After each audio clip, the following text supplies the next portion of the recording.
We had some really monumental legislation that passed this session, Senate Bill 1, which addresses the important issue of the business personal property tax on business machinery and equipment and begins to provide some relief to businesses around the state from that tax. It's a good first step towards the Chamber's goal of total elimination.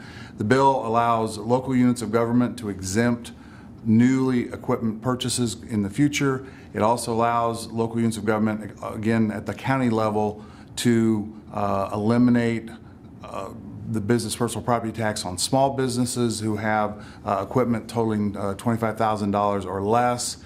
It also expands tax abatement from 10 years maximum to 20 years, or what we call a super abatement, and it includes an important study committee, a blue ribbon commission, to look at the broader issue of how the state might go about eliminating the business personal property tax in general. The Chamber has a specified seat on that blue ribbon commission, so we'll be there presenting our data and our arguments, and we'll look at that important issue of how to replace this $1 billion of revenue that this tax currently provides, so the local government will still have the ability to provide important services to their citizens. We ended up with a compromise that will allow both for a study of preschool programs and a pilot program, which the Chamber supported and was seeking.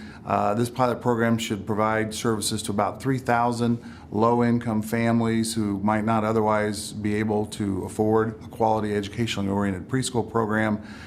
This will take place, it'll have a total cost of about $15 million.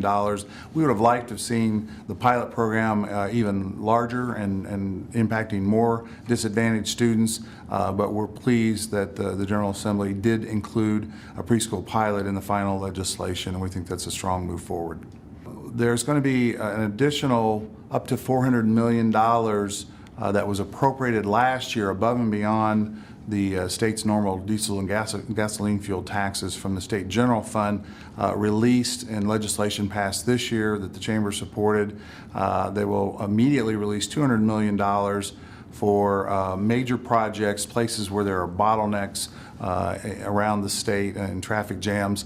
And then the other $200 million can be released in 2015 pending the December revenue forecast, and if the state's revenues are tracking close to the forecast, then that additional $200 million will be released in 2015. We're very pleased to see a mass transit bill enacted and a bill that does not include what was originally proposed, which was a local option corporate income tax.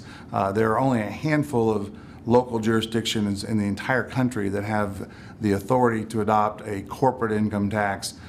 Such a provision would have really made Indiana stand out negatively, and we're pleased that that was removed. The bill does allow for referendums in 6 counties in and around Marion County and central Indiana to enact local option income taxes to fund expansions of mass transit, mostly in the form of bus services that are desperately needed to help employees get to their places of employment and employers be able to have those employees come and fill their jobs.